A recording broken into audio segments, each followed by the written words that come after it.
Muy buenas tardes a todas y todos los oyentes y las oyentes de aquí de Radio Nuevo Mundo Patagonia 104.7 FM.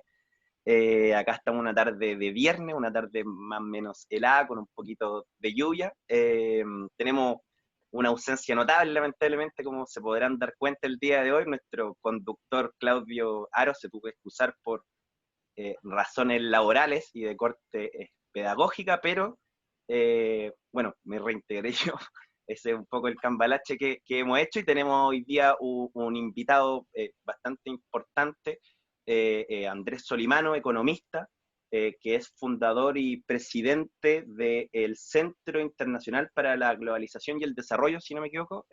Andrés, ¿qué Sí, tal? Muy sí. buenas tardes. Buenas tardes, hola. Un gusto estar acá desde Santiago con usted en Punta Arenas. Eh, con mucho tiempo de conocer y estar en contacto con los amigos de Radio Nuevo Mundo, pero de Santiago, así que es una primera oportunidad de estar con usted en Nuevo Mundo de Patagonia. Así es, el gusto, bueno, de nosotros, y ahí vamos a tratar de abordar hartos temas atingentes a su expertise, evidentemente contingente a todo lo que nos está pasando a nivel país. Bueno, tenemos obviamente en nuestros panelistas estables, don Dalibor Eterovich, presidente del Partido Comunista de Magallanes. Hola, hola Fernando, gracias don Andrés por aceptar la invitación, muy buenas tardes, todo bien por acá, listos y dispuestos para poder conversar. Sí, y por supuesto nuestro profesor y ya un erudito en diferentes materias, entre ellos la historia y también la pedagogía, don Fernando Bamonde. Hola Sebastián, un gusto que te hayas reincorporado a este programa. Hola Dalibor, y agradecer la participación de don Andrés Solimano hoy día. Así es, así es. Bueno, en lo concreto hoy día la noticia de mayor importancia tuvo que ver con este llamado acuerdo ¿no es cierto?, que hizo el presidente durante la semana, y que se tradujo en lo concreto en esta invitación o en este liderazgo que un poco asumió el ministro de Hacienda, para encontrar una especie de acuerdo nacional, pero en temas bastante específicos, que es cómo aumentar el ingreso hoy en día autónomo de la familia, y cómo generar también una reactivación económica pre-crisis y post-crisis. No sé si hay algún comentario antes de partir al respecto. Dejo abierta un poco la palabra antes de meternos en las preguntas específicas.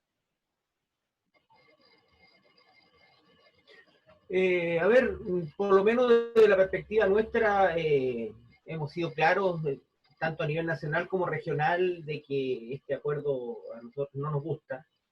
Nosotros somos unos convencidos de que, como partido, ¿cierto?, de que el presidente hoy día tiene todas las facultades para hacer mucho más de lo que ha hecho hasta el momento respecto de la pandemia y también de la situación socioeconómica de las trabajadoras y trabajadores de este país. Por lo tanto, no nos parece necesario toda esta puesta en escena respecto de un eventual acuerdo, además considerando que las instancias existen democráticas, que son el propio Parlamento, así que desde esa perspectiva, por lo menos, obviamente hay mucho más que decir del tema, pero creemos que es más que otra cosa, es buscar apoyo y buscar un pacto de no agresión en un sector de la política chilena, y para compartir también el nivel de la catástrofe que se está viviendo en este país, que yo no sé si todavía tenemos conciencia de lo que significa hoy día tener más contagiados que China, digamos. Claro. Sí. Bueno, Fernando, no sé, alguna...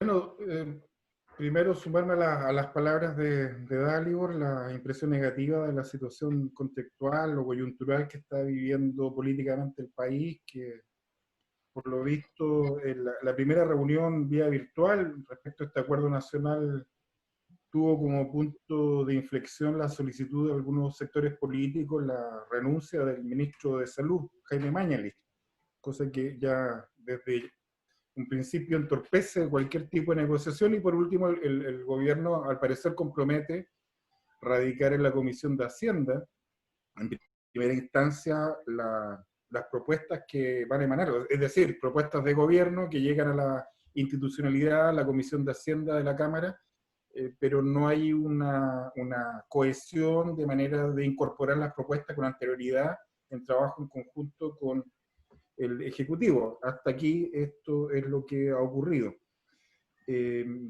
Eso, hasta acá. Sí.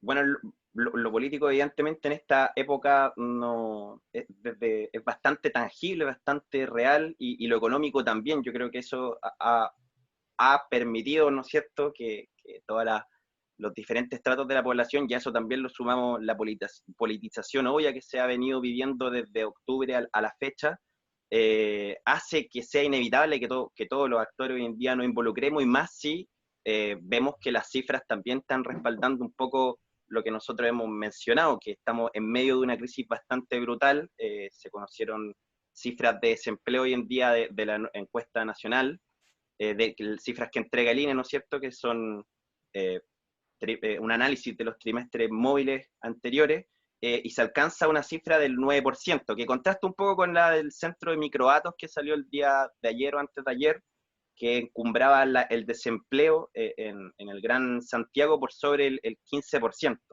A esto obviamente le sumamos todas las protestas que se llevan viviendo desde hace un tiempo esta parte por la falta de ingresos que se están viendo en bastantes poblaciones del país, y una debacle más o menos generalizada en bastantes sectores productivos. Bueno, aquí don Andrés viene un poco la pregunta, ¿cómo llegamos a esto en definitiva? Y cómo también en grandes palabras podríamos decir, se podría empezar a vislumbrar una salida a este un poco zapato chino que se empieza a configurar en la economía y en nuestra sociedad.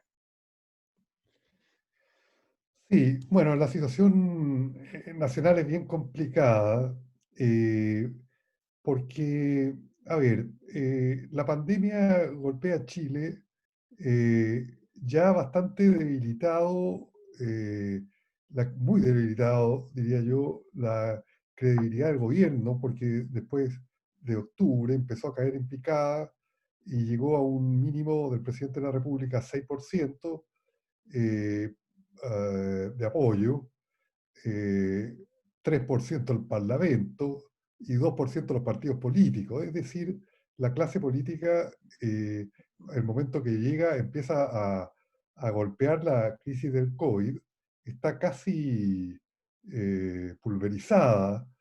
Hablando de clase política en un sentido amplio, pero que no incluye a todos tampoco.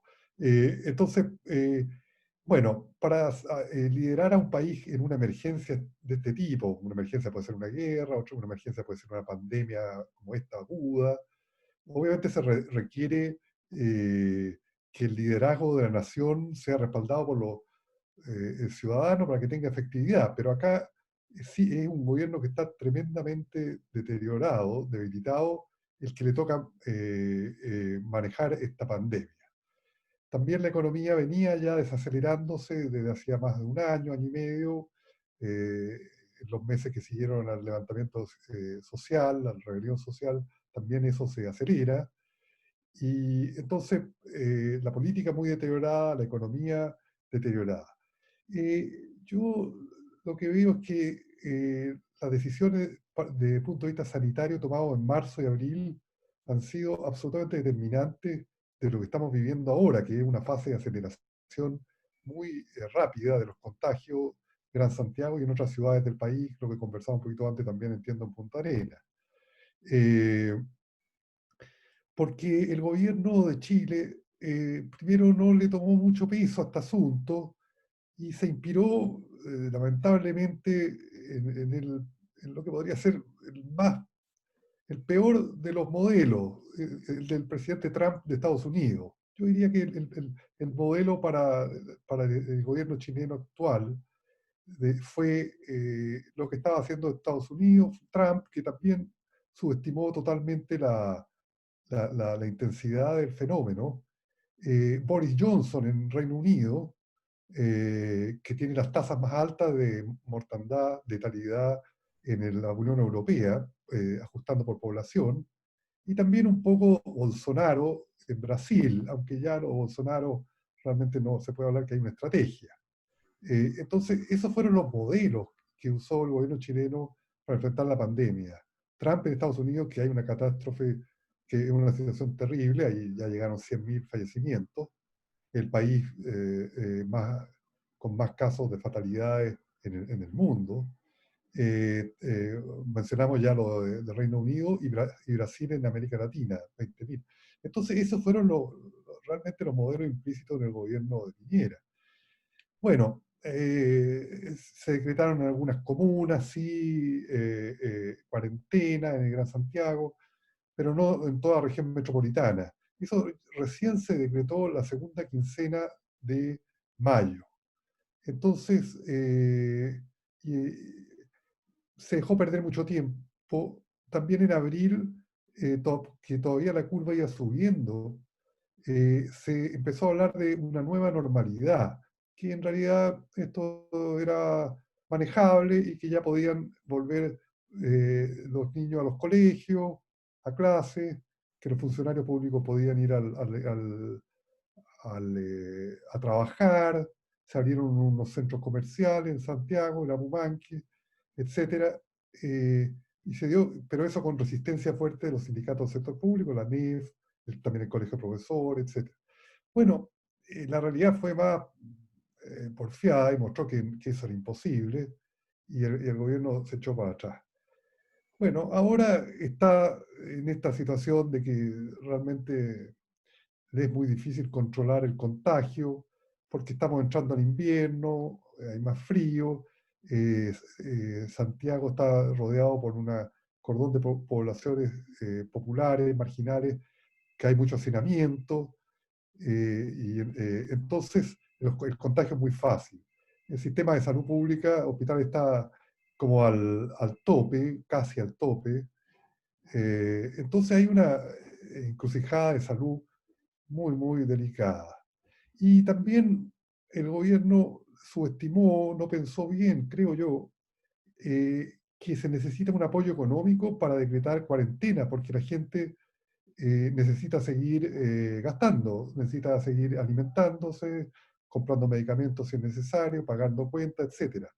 Entonces, lo que ha pasado es que muchas empresas han suspendido los empleos, llamado programa de protección del empleo, bastante eufemísticamente, y para que la gente se financie con su seguro de desempleo. Entonces, pero está claro de que ya van 1,5 millones de personas sin empleo, ya sea despedidos o empleos suspendidos. No, gente que la empresa le dijo hasta acá, no lo voy a despedir, pero no le puedo seguir pagando su sueldo. Más lo que le dijo, lo siento, váyase para la casa, pero se queda despedido. Entonces se produce ya la parte de la crisis económica. Y bueno, el gobierno está muy apretado la mano y aprobó un bono de menos 60.000 pesos, decreciente en el tiempo por 3 meses, pensando que en 3 meses ya la economía se normalizaba quizás, y también un programa de apoyo a las pymes a través de los bancos comerciales. Entonces hay una doble, hay 3 crisis. Crisis económica por falta de gasto, por falta de ingresos y por lo tanto gasto. Crisis social porque ya está empezando a haber ollas comunes, que eso no se veía desde 1982-83 con Pinochet, y antes, más antes de la crisis de los 30, de la Gran Depresión. Crisis política porque el gobierno está muy deteriorado. Si bien subió su apoyo de Piñera un poco respecto a los muy, muy bajos niveles de enero, diciembre del año pasado, pero se ve que el gobierno está muy como arrinconado, necesita mucho oxígeno para seguir. Eso es lo que diría. Sí. Por ahora. Sí. Así está Fernando. Sí. Comentario. Sí, don Andrés, 2 preguntas para Andrés partir. nomás. ¿Ah? Andrés nomás. Sí. La primera, un poco la proyección que puede observar usted respecto a la situación de América Latina en su conjunto, Ya. donde las políticas de gobierno también determinan el camino que va a tomar esta crisis. Algo esbozado usted sobre Brasil, está Ecuador, Venezuela, etcétera. ¿Qué nos queda al final del camino y qué podríamos esperar superando esta crisis? Esa es una pregunta sobre la situación más regional. La segunda sobre Chile, y colgándome un poquito de un libro suyo del año 2015, donde establece, que se llama Elite Económica, Crisis y el Capitalismo del siglo XXI. Ahí usted establece que una de las características del capitalismo neoliberal es una democracia de baja intensidad con reducida participación ciudadana y fuertemente influenciada por grupos de alta riqueza. Esto al inicio del libro. Y establece 4 elementos que caracterizan el sistema político. Uno es el financiamiento de estos grupos de alta riqueza a la política. 2, el ejercicio del lobby. 3, la propiedad y financiamiento de los medios de comunicación. Y 4, la movilización de intelectuales y académicos para presentar argumentos a favor de políticas públicas que benefician precisamente a esta élite. Entendiendo que este molde también se aplica para Chile, ¿cómo observa usted luego del estallido social de octubre y luego con la agudización de la crisis producto de la pandemia, el funcionamiento del sistema político y la presencia de estos 4 elementos que usted mismo señalaba en su libro del año 2015?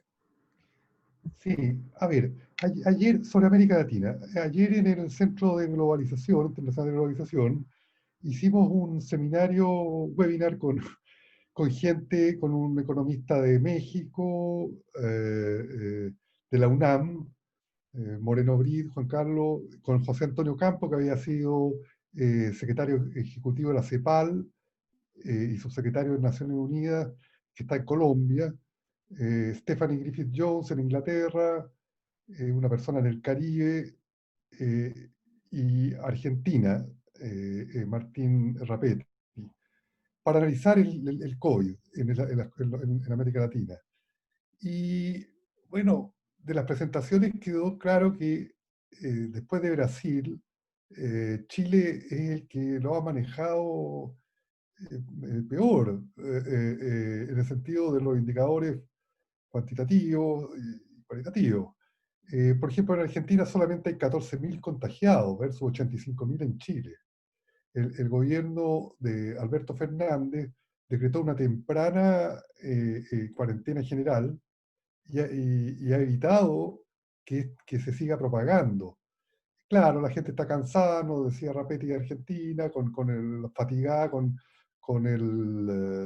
tener que estar en la casa, pero evitan una crisis mayor de la salud pública. También el gobierno argentino ha sido más generoso y dio un bono por varios meses, el equivalente a $150, como 120.000 pesos, versus unos 58.000 pesos de Chile. Entonces también han sido más. Y como es un gobierno del peronismo, con mayor llegada a las organizaciones sociales, tiene mejor llegada para aplicar políticas sociales, porque conoce dónde está la gente, conoce los mecanismos de distribución, por ejemplo, si se quiere distribuir alimentos, eh, es distinto. Colombia, también contado campo, tiene solamente 24.000 contagiados versus 85.000 acá.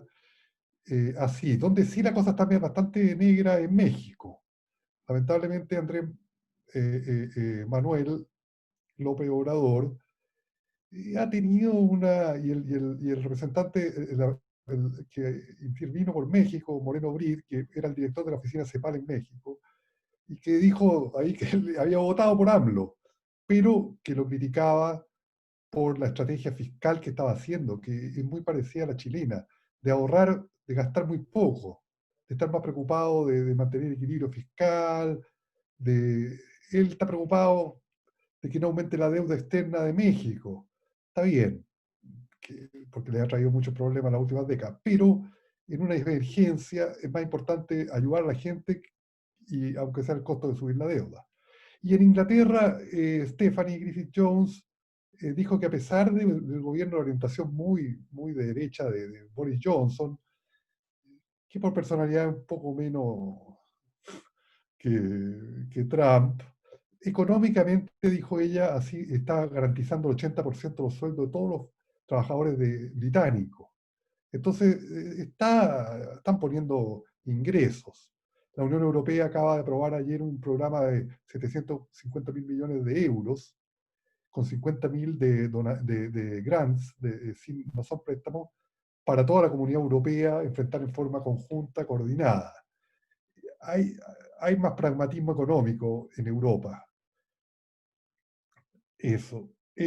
Sobre lo de la élite económica. Sí, yo creo que esos cuatro. Bueno, gracias por Fernando por recordarme, porque ya me había olvidado hasta los mecanismos que puse en el libro, pero por lo que tú decías,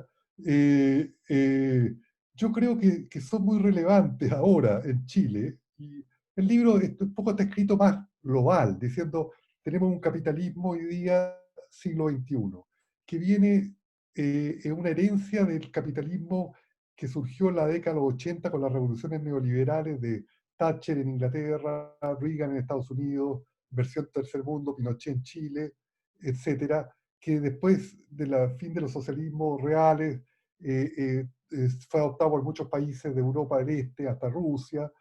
Ese capitalismo que ha traído muchas crisis financieras, que ha traído un aumento de la desigualdad, eh, que ha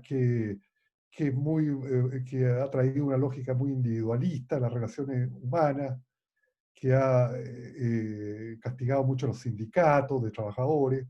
Es un fenómeno global. Lo que pasa es que en Chile es un fenómeno particularmente radical porque fue implementado en el régimen de Pinochet, pero lamentablemente, a mi juicio personal, consolidado después con la vuelta a la democracia.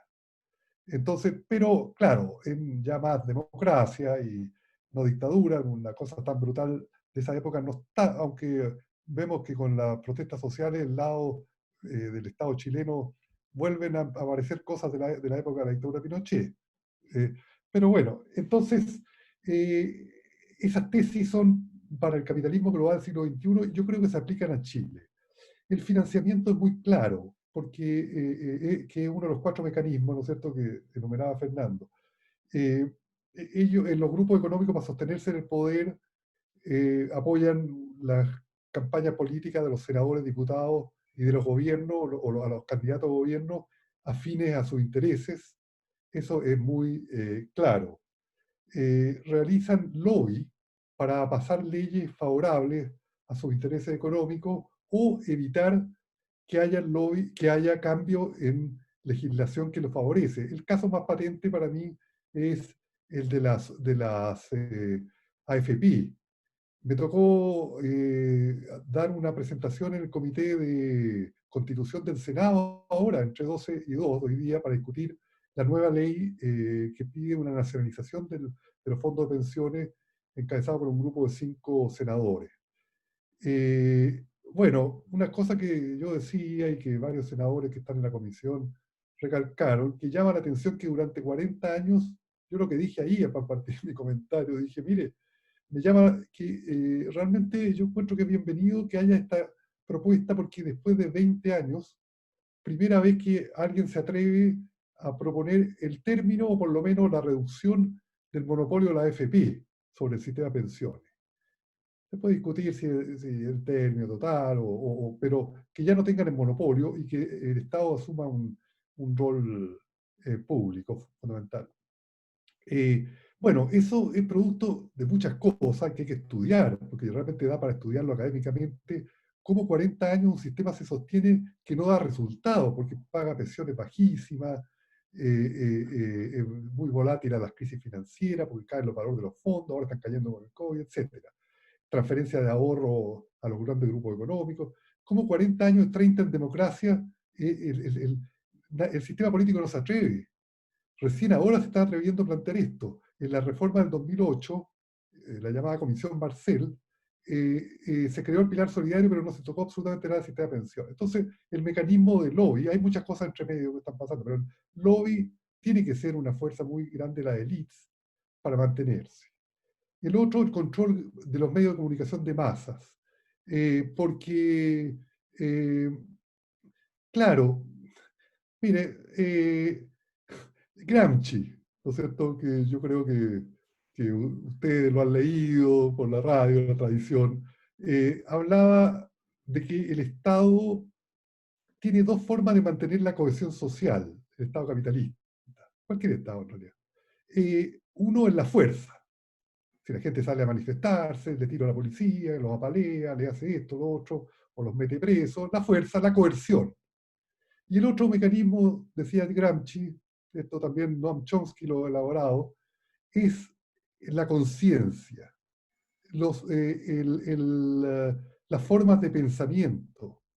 Y Gramsci tenía la teoría de que las clases dominantes hacen su propia ideología compartida por la gran masa de la población.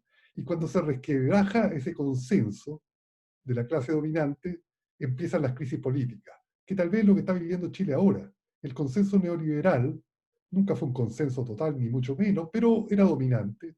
Ahora empezó a ser muy fuertemente cuestionado después de octubre. Venía siendo, pero ya con la gente cuestionando la desigualdad, la carestía de la vida, la constitución del 80, etc. Entonces, en eso de la manufacturación del consenso, que es lo que dice Chomsky, él juega un rol absolutamente esencial en los medios de comunicación de masa, televisión, diarios, revistas, etc. Y un cuarto elemento de lo que decía Fernando son lo que de Gramsci hablaba de los intelectuales orgánicos, ¿no es cierto? Que son intelectuales orgánicos que pueden ser para el statu quo o para contestatarios del statu quo. Entonces acá en Chile, el intelectual, muchos profesionales defienden la bondad del sistema económico, defienden la bondad del sistema FP, por ejemplo, porque están, no sé, algunos porque creen, otros porque están cooptados un poco económicamente, bueno, pero todo ese grupo crea opinión, crea contenidos dominantes. Por eso que esos cuatro mecanismos son de las élites, de la dominación de las élites, sin entrar los mecanismos coercitivos, la policía, las cárceles, etcétera, que ha sido elaborado por otros pensadores. Eh, bueno, escuché una cuestión de Naomi Klein y de Angela Davis, que han trabajado mucho, Angela Davis sobre todo en las cárceles, destacando el rol de las cárceles como mecanismo de disciplinamiento social. Bueno, quizá se podría agregar un quinto. Yo en el libro puse nomás los otros cuatro. Sí. Daliver, no sé, alguna... Voy a prender la luz porque estoy quedando oscuro. Sí, de eso estamos viendo.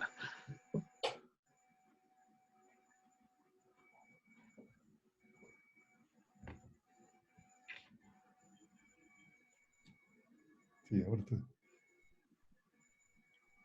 Sí, no. Daliver, ¿no se escucha? Ahí sí. Ahí sí, siempre va a ser lo mismo.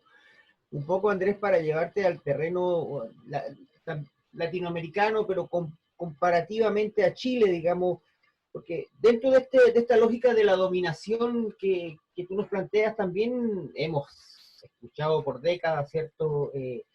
Esta lógica de apretarse el cinturón, de la responsabilidad fiscal, de que no es bueno endeudarse, digamos, en consecuencia que tú tienes como país, pero tienes uno de los países más endeudados a nivel familiar, digamos, y de los trabajadores del mundo. Entonces, hay toda una lógica de contradicciones en el modelo. Sin embargo, uno puede ver países vecinos que simplemente le dicen de un día para otro al Fondo Monetario Internacional, sabe que no le voy a pagar más.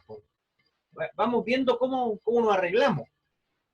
Entonces, nosotros en Chile tenemos aparentemente, digamos, esa tradición o esa fama de ser un país ordenado, un país respetuoso, un país que cumple sus compromisos, pero eso tiene un costo también para mucha gente. Entonces, ¿cómo tú nos puedes un poco alumbrar en ese sentido, en términos de decir, bueno, ¿es tan grave endeudarse a nivel país en situaciones como esta, por ejemplo? ¿Qué es más caro, digamos, que el pueblo pague un costo altísimo en función de mantener cifras azules en los grandes números? No sé si me entienden la idea. Sí. Sí, ese es un punto bien importante, Dalibor. A ver, claro, Yo separaría situaciones de emergencia, crisis, de periodos normales.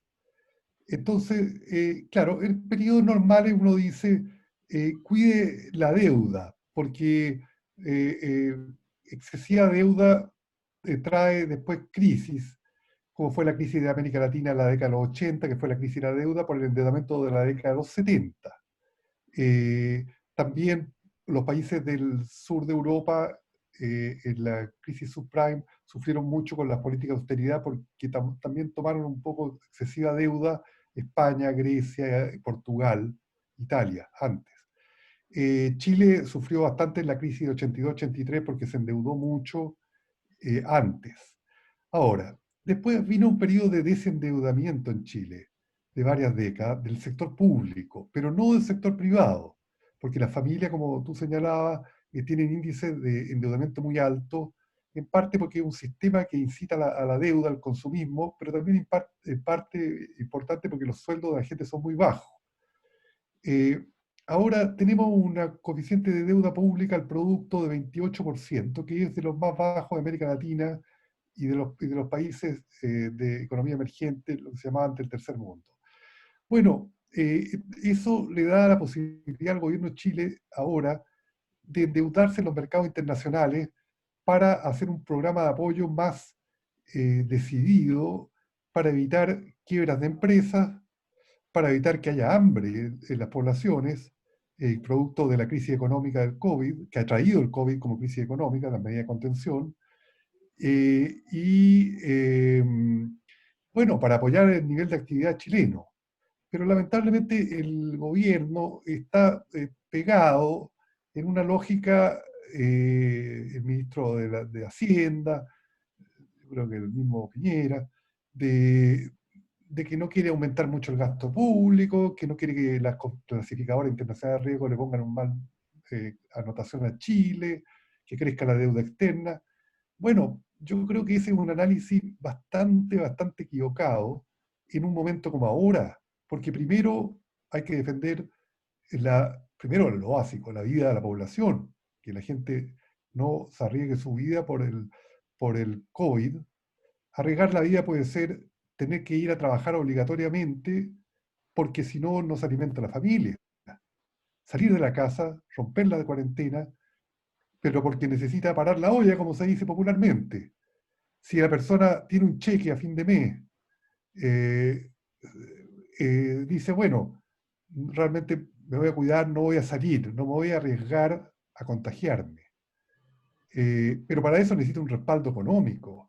Y ese respaldo económico hoy día solo lo puede poner el Estado. Bueno, ahí pueden haber medidas de solidaridad de la gente entre sí, de hecho hay, pero a gran escala lo tiene que hacer el Estado, y el Estado tiene que sacar los recursos. Chile además tiene los fondos de estabilización económica y social de 12.000 millones de dólares y fondos de reserva de pensiones de 10.000. Tiene 24.000 millones de dólares en fondos de estabilización, son fondos soberanos que se llaman. Tampoco se quiere girar muy poco de eso. Después, hay un estudio que muestra que el patrimonio de las familias de alta riqueza de Chile llega a 250.000 millones de dólares, que lo hizo el Boston Consulting Group, con 140 familias con riqueza más de 100 millones de dólares activos disponibles. Bueno, pero en Chile no hay un impuesto a la de la alta riqueza, al alto patrimonio, no hay. Se podría poner para ayudar a financiar políticas de protección social en la crisis actual. Pero este gobierno no lo va, yo creo que no lo va a hacer porque está muy alineado con los grandes empresarios y su base es las élites económicas, final, porque esto es un impuesto a las élites económicas. Entonces, bueno, el punto es que afortunadamente en Chile hay plata, hay recursos. Si no, y además yo le agregaría los 220.000 millones de dólares que están depositados en los fondos de pensiones de la AFP, que se podría gastar 5%, 10%, ahí habrían 20.000 millones de dólares adicionales. O sea, plata hay, plata hay. Ayer el compañero de Argentina, Rapetti, dijo, miren, la diferencia de Argentina con Chile es que nosotros venimos de un periodo de alto endeudamiento y también el gobierno Macri nos dejó una deuda fuerte. Estamos cerrados, estamos en una cesación de pagos y no tenemos acceso a los mercados internacionales de capital. Y tenemos que financiar el presupuesto fiscal con creación de dinero que puede provocar inflación. Pero el gobierno ha dicho, yo estoy dispuesto a pagar esos costos, pero no tener a la gente con una crisis alimentaria que se muera de hambre. El gobierno argentino de Alberto Fernández. Entonces, bueno, Chile dijo, pero ustedes en Chile están distintos porque tienen estos fondos, pero lo que parece pasar es que no quieren gastarlo. Que es lo mismo que señaló el Moreno Boric de México. AMLO no quiere gastar, lamentablemente. Se ha puesto muy neoliberal en lo fiscal. Tiene una retórica popular, dice primero los pobres, fin de la corrupción en México, pero en la práctica está siendo muy neoliberal en lo fiscal, igualmente que el gobierno chileno actual. Sí, bueno, yo a grosso modo uno de repente ve que el debate económico que se ha generado obviamente, sobre todo en esta coyuntura, pero también previo a esta coyuntura, estaba bien salpicado respecto del rol del Estado, el rol del Estado en la economía y también el rol que tenía, como usted lo menciona, los ahorros dentro de también la generación de valor y la creación también de puestos de trabajo y reactivación en la misma economía. En el caso, por ejemplo, de la AFP, nosotros sabemos que esta capitalización individual genera un ahorro que después se invierte, pero en virtud de la discrecionalidad de quienes hoy en día administran el sistema de pensiones, que no necesariamente está alineado con las necesidades, proyecciones o el ideal que algunos de nosotros nos gustaría respecto de poder quizás complejizar nuestra matriz productiva futura. Entonces aquí yo le pregunto qué rol también debería empezar a cumplir y qué rol también debería, o más que rol, qué discusión deberíamos tener respecto de todo ese ahorro que se genera dentro del sistema de AFPs, que evidentemente es un ahorro que generan los mismos trabajadores, que genera el trabajo, y cómo también estos recursos, que en este caso son de la AFP, pero también los recursos con los cuales hoy en día dispone en el Estado, deberían invertirse también para, por ejemplo, discutir acerca del salvataje de empresas, entre comillas, estratégicas o que generan gran cantidad de empleo, como el caso emblemático hoy en día de la TAM, poniendo también ese mismo eh, paradigma un poco más pragmático, como el europeo, en donde un Estado alemán, de un gobierno de centro-derecha, no tiene tanto problema, parece, en nacionalizar el 20%, por ejemplo, de Lufthansa. ¿Cómo ve eso? A grosso modo en términos de tanto el ahorro de la AFP y también la disponibilidad de recursos que tiene hoy en día el Estado y cómo también debería empezar a invertir. Sí, bueno, esa es una de las paradojas de que el sistema AFP tiene gran cantidad de recursos, o sea, el país está sentado en 220.000 millones de dólares, el Producto Interno Bruto son 300.000, el 70% del producto de un año, flujo de bienes y servicios producidos, Claro. está en los fondos de pensiones y paga pensiones bajísimas. Entonces, hay la primera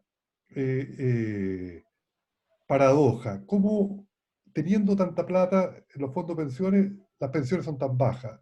Es como una familia que el papá tiene grande ahorro, una casa grande, un auto de lujo y manda al niño casi sin chaqueta en invierno al colegio y le da una comida al día, etcétera, pero y los niños dicen, pero papá, tenemos recursos. No, viva así. Entonces ya hay una cosa bien absurda del sistema, de que tiene muchos recursos, pero las pensiones son muy bajas. Segundo, el sistema mete el ahorro en los mercados de capitales, porque es la lógica de invertir para que después genere un retorno y tenga un ahorro para la vejez. Pero resulta que los mercados de capitales son casi como un casino, es una ruleta, porque, porque está la crisis de subprime 2008-2009, cayeron 20% el valor de los fondos de pensiones. Tenemos la crisis COVID, han perdido 40.000 millones de dólares. La TAM, el argumento que se está dando para rescatar a la TAM es que se van a bajar las pensiones porque se van a caer el valor de de los fondos de pensiones por la caída del precio de la acción de LATAM. Bueno, el problema es que se le está entregando el ahorro previsional a una especie de tómbola, ruleta rusa. Eso ya lo dijo John Maynard Keynes, el famoso economista británico del siglo XX, lo dijo en los años 30. El mercado accionario es como un casino, dijo, cuidado. Bueno, uno puede ir al casino, gastar un poquitito de plata y se vuelve a la casa, pero nadie mete la plata a la casa en el casino, el fondo para educar a los niños en el casino, los fondos de pensiones. Pero aquí estamos metiendo institucionalmente los fondos en este casino que es el mercado de capitales. Entonces ya el sistema tiene un problema de diseño fundamental. LATAM es cuestionable que el Estado chileno deba ayudar. A ver, yo no tengo nada con... A ver, no creo que sea una empresa que se destaque precisamente por responsabilidad social corporativa. Despidió casi 2.000 trabajadores en la crisis del COVID, ahora está pidiendo ayuda. Es muy complicada con los clientes, con los pasajeros, les cobra cierra vuelos. Quizás ustedes en Punta Arenas habrán tenido alguna vez la experiencia de viajar con LATAM y que cancelan vuelos. Son bien inclementes con la gente, entonces ellos no es una compañía muy filantrópica. Pero bueno, pero el punto más adicional, porque eso también es importante, ya no es una empresa chilena, es una multinacional. Delta Airlines de Estados Unidos tiene invertido en capital en LATAM. Qatar Airlines, del Qatarí, del Medio Oriente, un país exportador de petróleo riquísimo, es propietario también de un paquete muy importante de acciones LATAM. Brasil, lo que era TAM. Entonces, ahora, ¿por qué el Estado chileno, que no quiere gastar en la gente, en las masas de la población, en el pueblo, tiene que rescatar a una empresa multinacional? Claro, aparece con bandera chilena, es como los barcos, la bandera nacional, pero no es chilena. O sea, es parcialmente chilena. El Grupo Cueto no tendrá más que chileno, no tendrá más del 15% de las acciones del LAN. Entonces no es la empresa de la TAM, ya no es Línea Aérea Nacional que existía antes, hasta que fue privatizada en el 87. Y después, bueno, privada.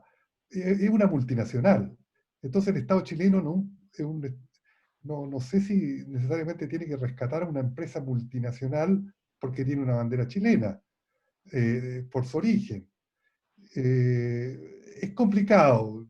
También uno dice, bueno, no, tampoco que quiebre, pero es que si el Estado chileno se mete, tiene que meterse como accionista y tiene que pedir un asiento en el directorio de la AN y decir, a ver, señores, ustedes fueron a pedir la protección de quiebra y ayuda al Estado chileno, pero antes echaron 2.000 trabajadores.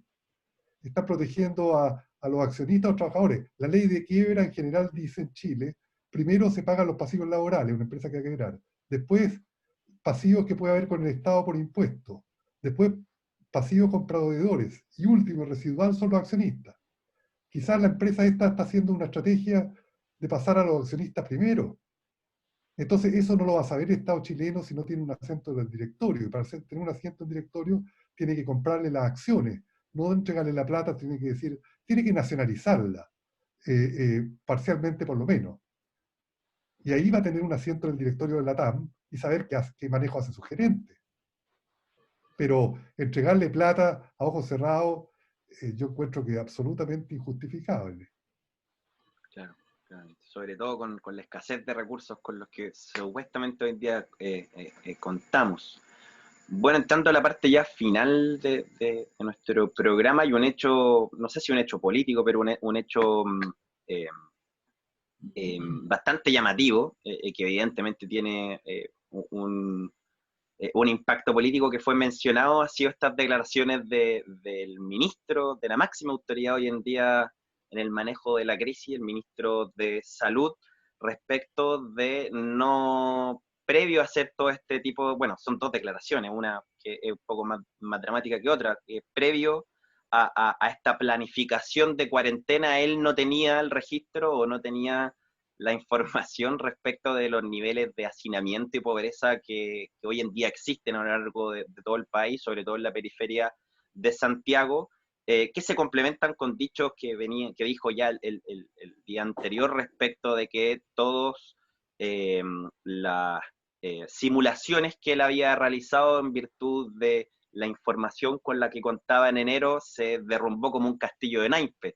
Cuando nosotros, si hacemos una revisión de prensa de incluso antes de marzo, a posterior, de alguna manera la estrategia del gobierno fue también desconocer o desoír la opinión de diferentes actores, sociedad científica, actores políticos, oposición, etcétera. Una pregunta más o menos abierta. ¿Qué escenario político en definitiva deja en el cual el principal responsable de generar orientación a la población, de generar certidumbre a la población, declara abiertamente de que él no tiene certeza ni siquiera en sus principios y en su en cómo en definitiva enfrentar la crisis en un escenario de mediano plazo y llama a vivir el día a día? ¿Es aceptable? De alguna manera, es una tensión que la población hoy en día está, o la población y también los actores políticos están dispuestos hoy en día a soportar. ¿Qué es lo que se nos viene de aquí en más?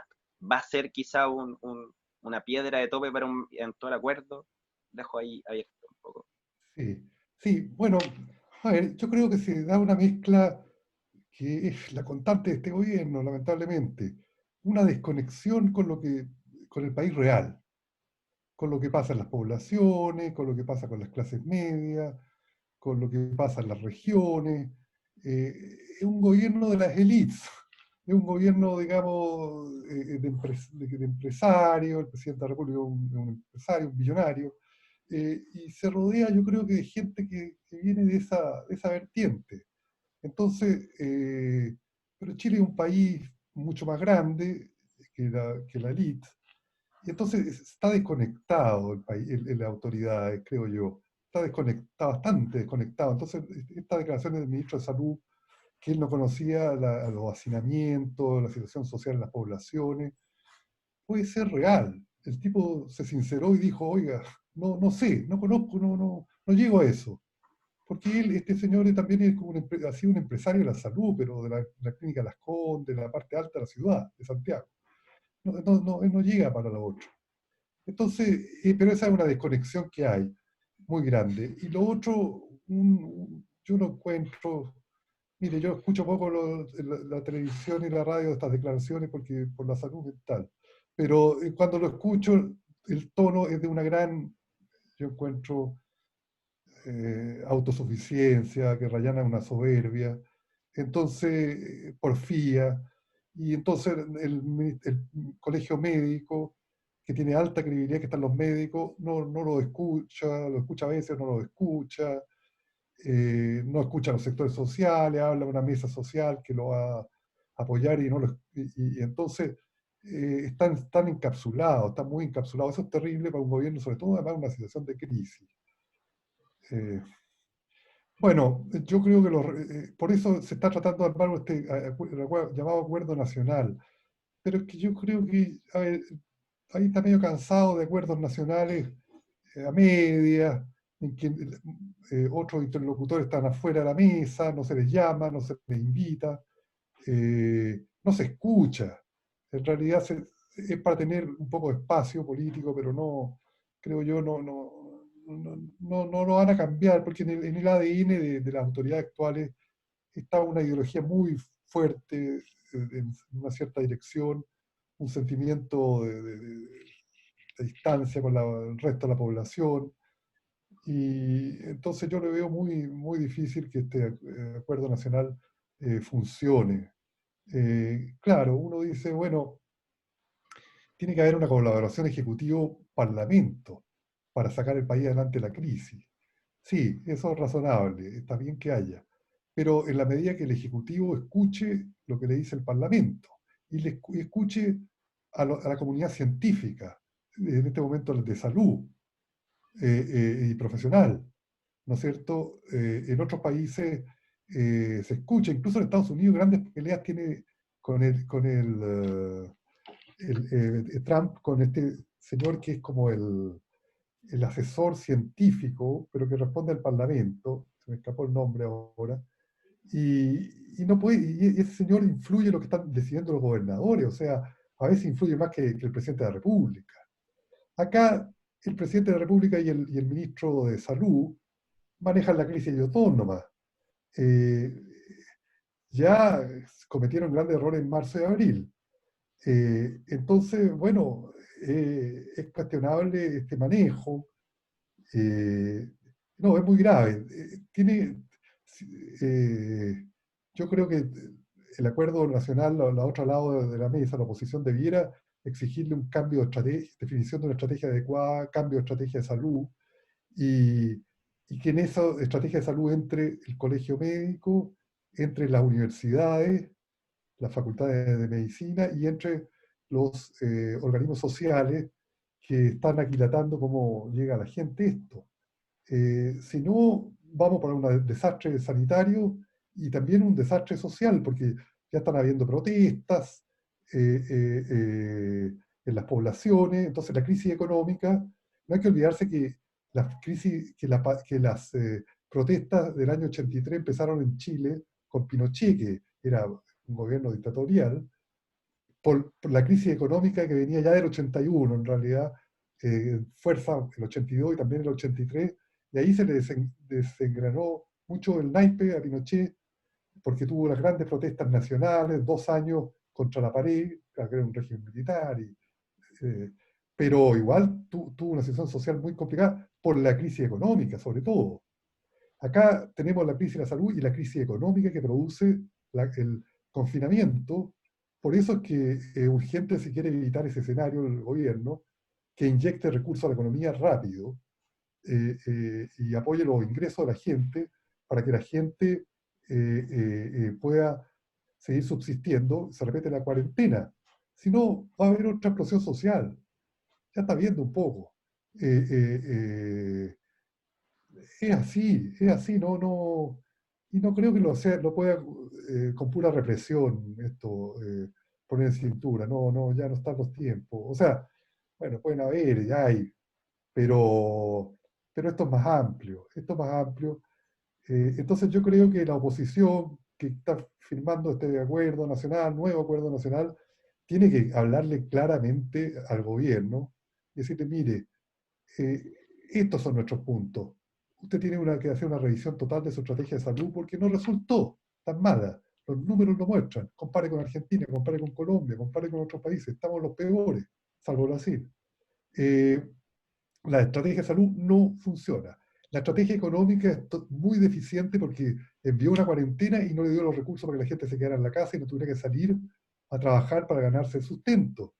Tiene que apoyar a la gente. Si eso es mayor deuda externa, bueno, será mayor deuda externa. Si eso significa gastarlo un poco en los fondos de estabilización, tiene que gastarlos. Si necesita un impuesto a los súper ricos, tiene que poner ese impuesto. Establezca las verdaderas prioridades.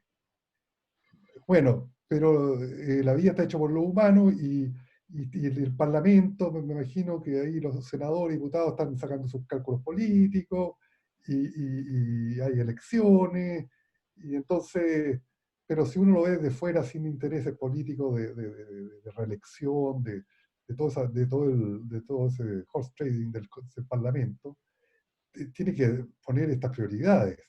La prioridad de salud, la prioridad económica y la prioridad de calmar la situación social con medidas económicas adecuadas y apoyarse en la organización social, darle un rol. El gobierno tiene que darse cuenta que no tiene capacidad de manejo de la situación, es objetivo, y tiene que apoyarse en las organizaciones sociales y tiene que apoyarse, no apoyarse que las organizaciones sociales se pongan pro gobierno, sino que tiene que gobernar. Yo creo que este gobierno se agotó, se agotó ya después de octubre, eso es claro, y sigue agotado totalmente, sin oxígeno.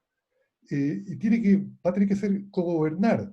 Si tuviéramos una república parlamentaria, hubiera habido redefinición de gobierno de inmediato, porque cuando hay esas crisis, el Parlamento ya va a conformar un nuevo gobierno. Entonces, como tenemos un sistema tan presidencial, estamos en la camisa de fuerza de ese excesivo presidencialismo. Pero yo creo que tiene que haber una cohabitación, cogobernación. Los franceses tuvieron lo que llamaban la cohabitación. Es que si es que no tienen capacidad. No tienen capacidad para la salud, para una estrategia de salud, no tiene capacidad para manejar la economía en la crisis actual. La gente que maneja la economía, claro, serán técnicos, pero para otra situación no tienen la sensibilidad, creo yo, de este momento. Tendría que, no sé, invitar Piñera a ministros de oposición, algo así, no sé, Claro. que formen que conformen gobierno. No, no, la oposición tiene que entrar al gobierno, tendría que entrar, no sé, no soy un experto en esa área, pero digamos, tendría que entrar a cogobernar. Mire, el presidente Allende, cuando estaba la crisis de octubre, el 72, algunos nos acordamos de esa época, no sé si ustedes estaban todavía, por lo menos yo tenía como 17 años, llamó en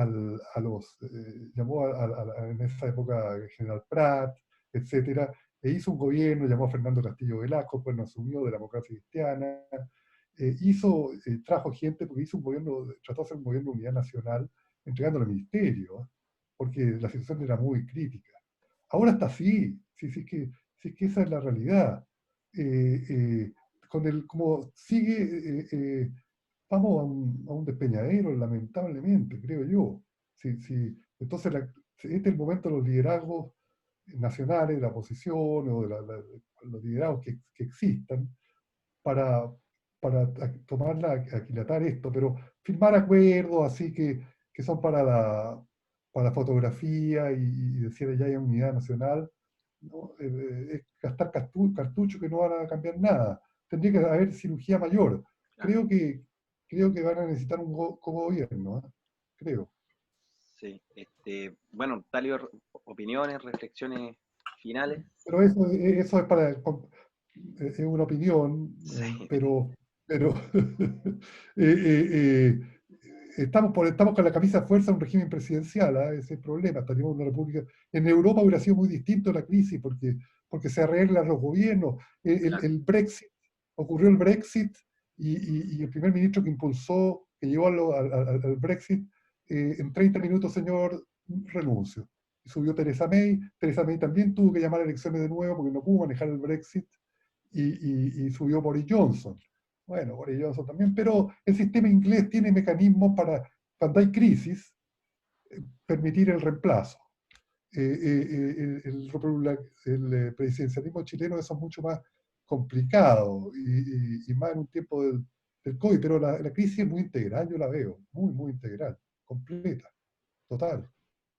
Es muy integral y ya se nos acaba el programa, pero muy brevemente preguntarle cuál es su opinión finalmente respecto de frases como las que planteó Piñera en algún momento dado respecto al presupuesto 2020. Digamos, él decía algo así como este es un presupuesto restrictivo pero expansivo. Ah.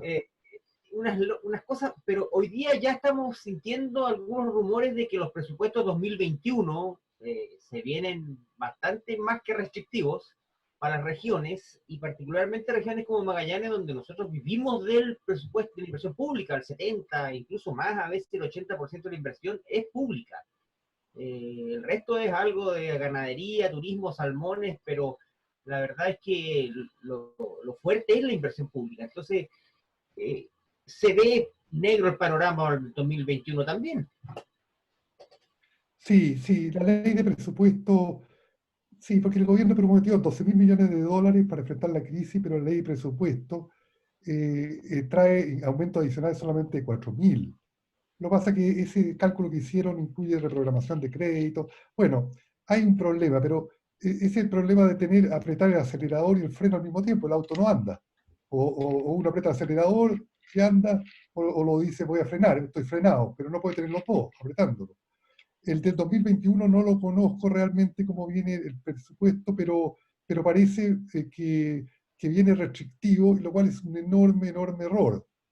Yo creo que el momento de Chile que ahorró plata antes y que tiene deuda baja y que de gastar un poco ese ahorro, porque uno ahorra para cuando hay crisis, para precaverse de las situaciones de crisis y cuando falte la plata. Ahora está faltando la plata, pero tengo un colchón de ahorro. Uso el ahorro, pero seguir ahorrando en la crisis es absolutamente sin sentido. Y las regiones, también hay que pensar en las regiones, sobre todo, bueno, en la región que dice de Magallanes, que depende del 70% de la inversión pública. Bueno, es que es el problema que con un país tan centralista, estamos muy lejos, 4 horas de avión desde a Punta Arenas, como creo que son 2.000 kilómetros, y se toma la decisión en Santiago, y como no ve la realidad ya, toma las decisiones muchas veces equivocadas. Ese es el drama del excesivo centralismo. Entonces, quizás esta crisis integral que vive Chile ahora tendría que, si es que hay la discusión de la nueva constitución, porque eso también está, que la derecha, el gobierno se está haciendo un poco el leso, no quiere hacerle el plebiscito de octubre, para que no haya una discusión de una nueva constitución, aparentemente, o arreglémoslo entre nosotros, no hay para que sea una asamblea constituyente, como la idea. Arreglamos entre amigos, ahí con un buen cafecito, un traguito, Claro, y en la cocina. arregla, que la gente no participe, porque es más peligroso. Entonces, bueno, ahí debiera estar un modelo regional para Chile distinto. No sé si un país federal, y Chile está como en esa condición todavía, pero un país con otra estructura regional requiere, creo yo. Sí. Sí, Fernando, reflexiones, opinión final. Sí, no, mire, aprovechando la oportunidad, los escasos minutos que nos quedan, pero usted desarrolla un concepto que es el de democracia económica, y pensando esto en función del camino constituyente, ¿cómo debería expresarse este concepto que parece que viene de la antigua noción de economía política? Pero ¿cómo debería expresarse esta democracia económica en la nueva constitución para Chile? Sí, sí, yo he estado con la idea de la democracia económica, está en el libro, transmito de eso, pero acá es difícil en Chile, ¿ah? Afuera hay mucho más interés.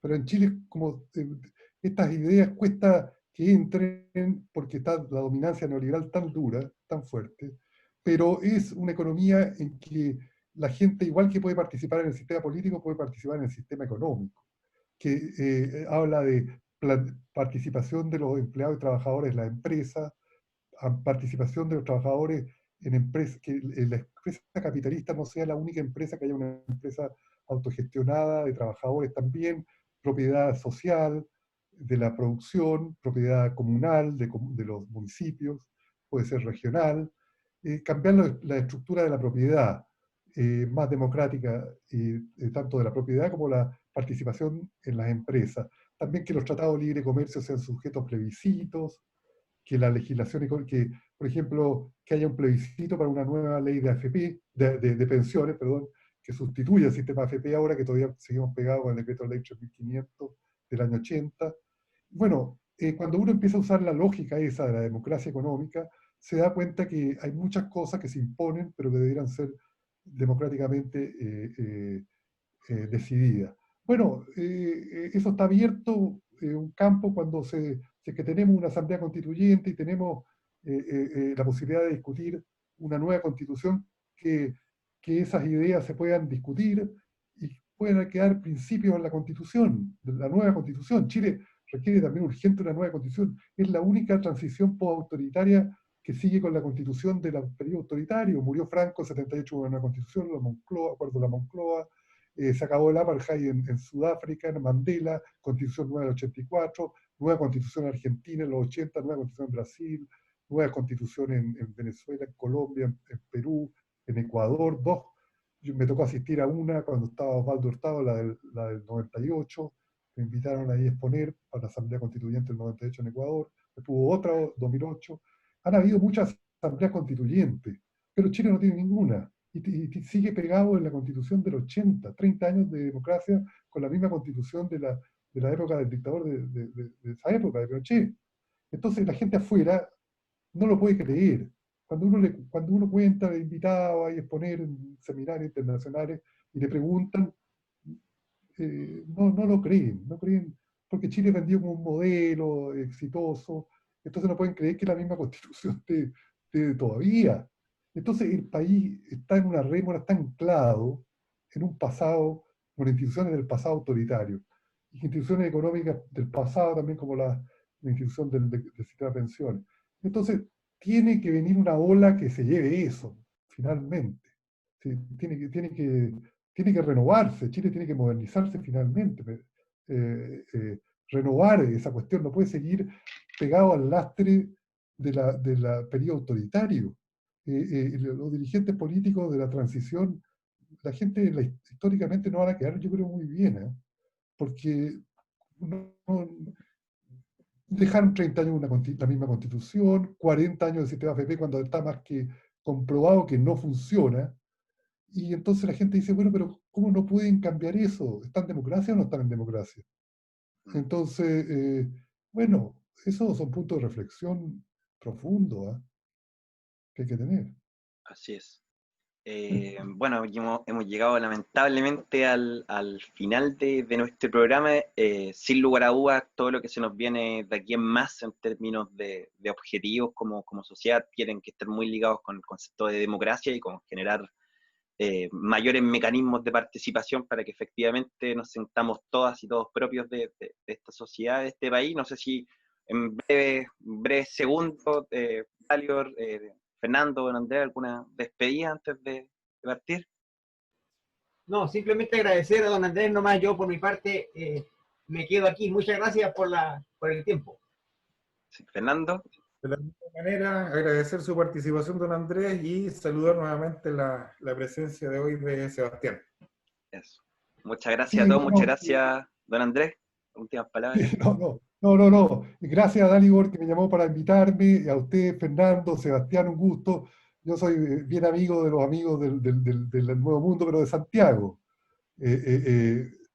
Julio Uga, Sergio Reyes, etc. Entonces, me siento un poco como en la casa, pero no había estado en la Patagonia. Bueno, cuando se levante todo eso, un día me tienen que invitar a ir para allá, pues llegar a Punta Arenas y vernos personalmente, conversar y aprender más de allá de la región de ustedes. Yo he estado en Punta Arenas 2 o 3 veces y me gusta mucho la región, la Patagonia, leí los libros de Coloane, pero llegar allá, pero cuando se pueda, arreglamos una visita para allá, pues. Lo voy a ver.